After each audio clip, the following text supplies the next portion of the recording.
So let's look at Michael Cohen. Dude, I love it. Dude, political beatdown. Dude, I mean, at least they cut ties with him. Now, I'm going to say this.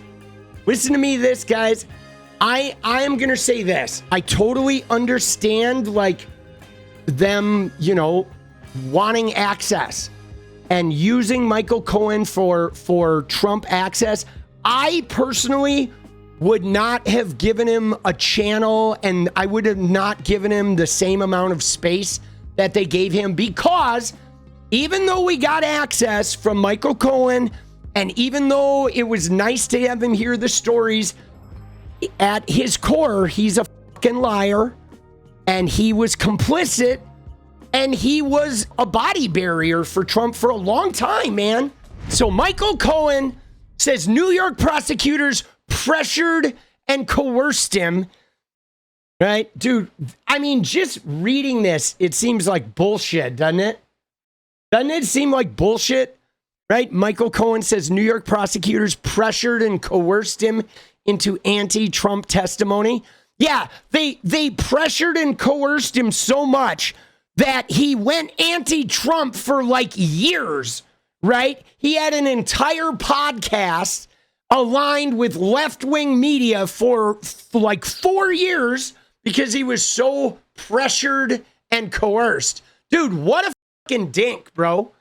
President Trump's former personal lawyer and fixer, Michael Cohen, said Friday prosecutors in both the Manhattan DA's office and the New York Attorney General's office pressured and coerced him into delivering testimony tailored to securing convictions against Trump. Now, guys, you know, I'm telling you, I can't help but feel like part of this is because he knows that it's gonna be SDNY that is gonna come out with the shit about Epstein, right?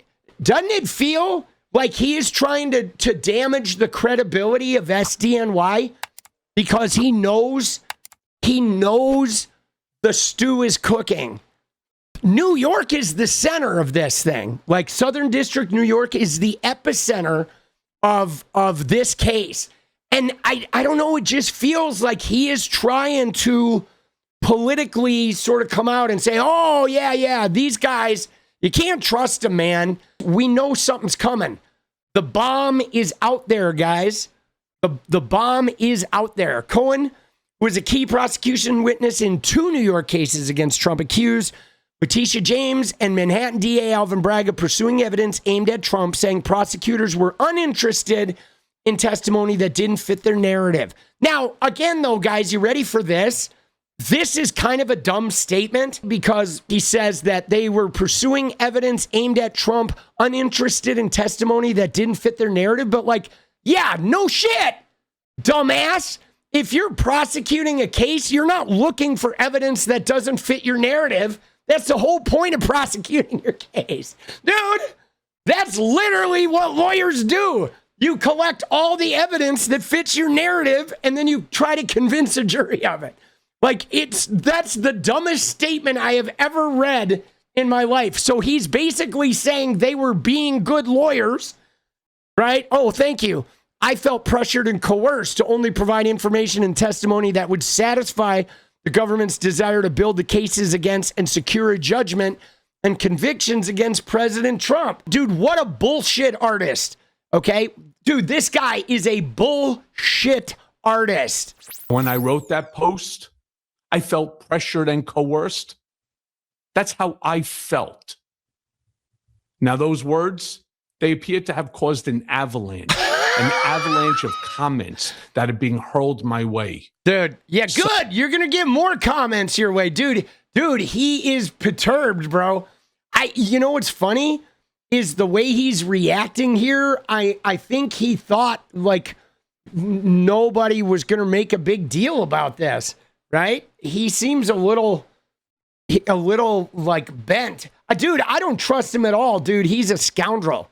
He's a scoundrel. Some thanking me for speaking up because they too have seen the Department of Injustice in action, and others with some of the most vile, disgusting comments that I think I have received so far. And that says a lot. Dude. People have used my post for many reasons, mostly selfish ones. But it's all personal feelings for me. You see, I never intended my words to come across as being helpful for Trump.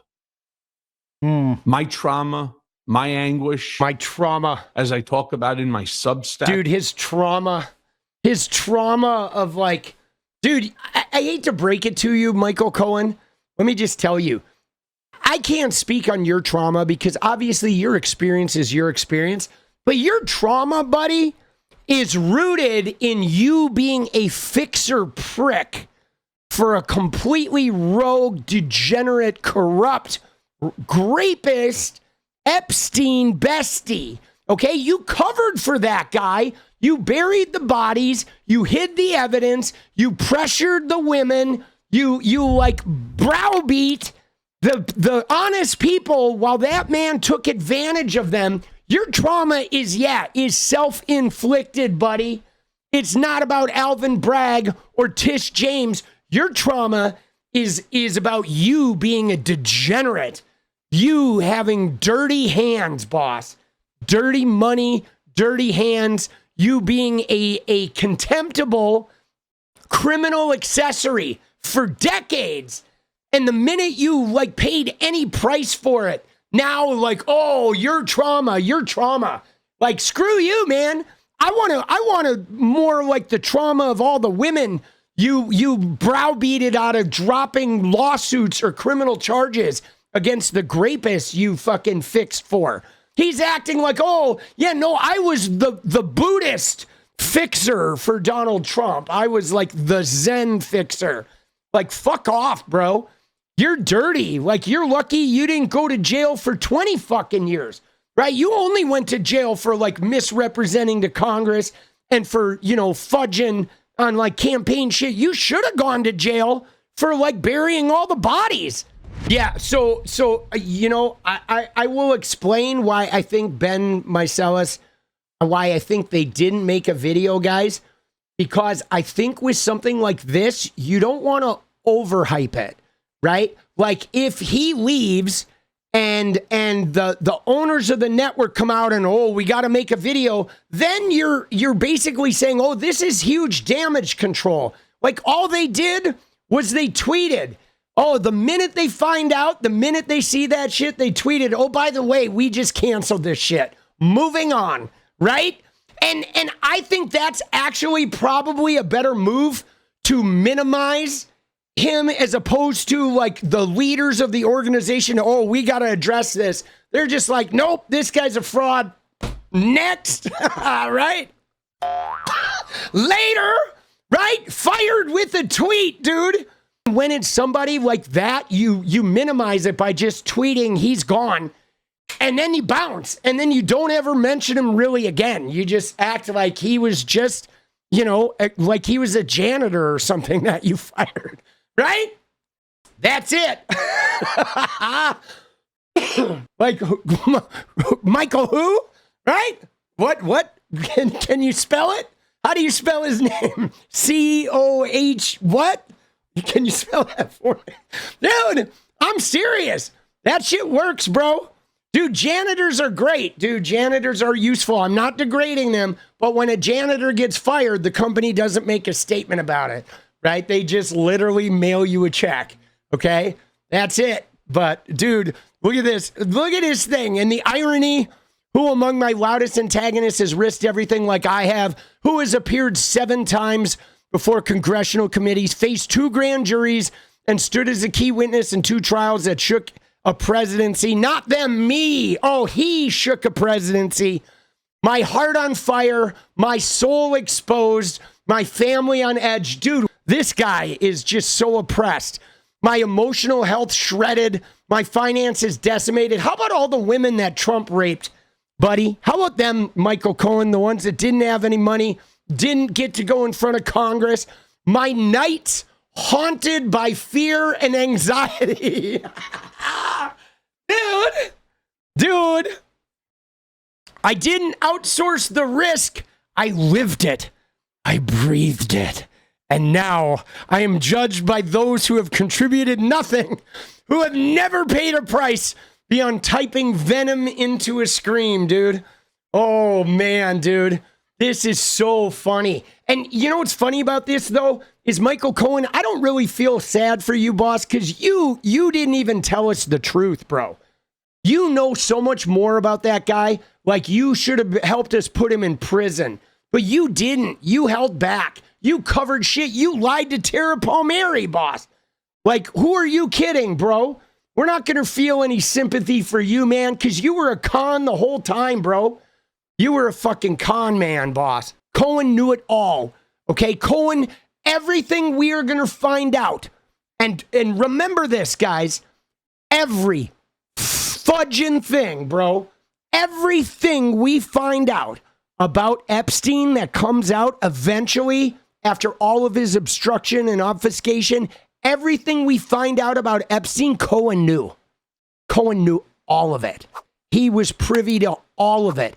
Every time Trump had to hide something, to bully, to threaten, every car that showed up with high beams on, or every woman that saw some dude with black leather gloves showing up in a parking lot of a grocery store saying, if you say anything, the next time I show up, I'm going to be carrying a fucking hammer.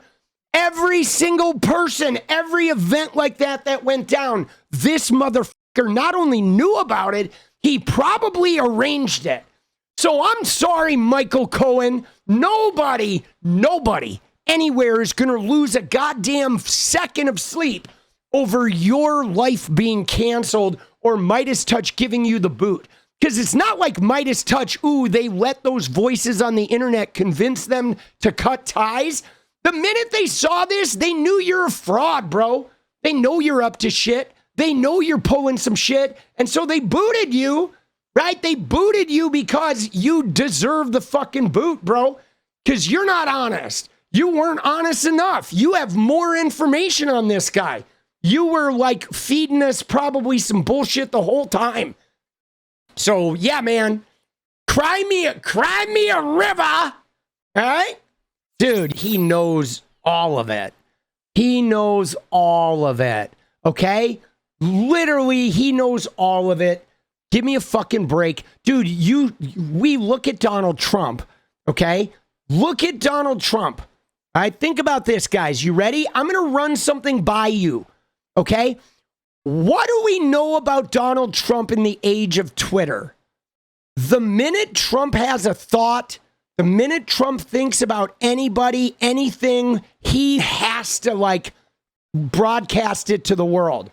Okay, he is, dude, I relate to it because I do the same thing. I'm a verbal processor. The minute I get a thought, I'm like putting it out to the world. And he is like, so what I'm saying is before Twitter, before like 2011, he was calling Michael Cohen every time he had an issue. Why? Because they had attorney-client privilege.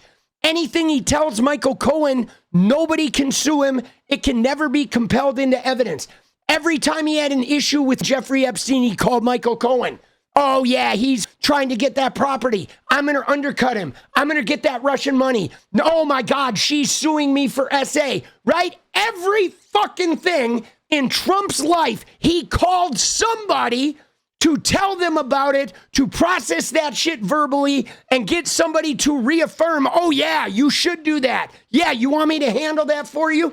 And I guarantee the guy he was calling every time was Michael Cohen.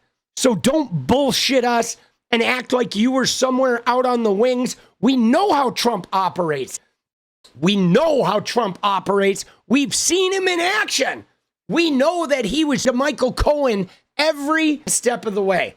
And I swear to you, you'll never convince me otherwise. Because it's like you look at the way Trump is and you know that's what he was. He was like a wet blanket, right? He was a wet nurse for Trump's psychological trauma. That's what those lawyer fixers are. Because everything he tells Michael Cohen is now like nobody can ever find out about it. That's how these guys use attorneys. That's the whole point of having an attorney fixer, guys, is because of that attorney-client privilege loophole, man. It's literally what you do. That's the whole point. That's right. Otherwise, you have a fixer that's not a lawyer, but it's because you can talk to them, right? They're not fooling anybody, bro. What is up, guys? Thank you so much for watching. You like the video, you want to support independent resistance media, you know what to do. Drop that sub, hit the like button, and please share it. And we do love our members, so if you want to become a member, it's another really great way to support. Thanks again for everything, guys. I'll see you next time. Let's go.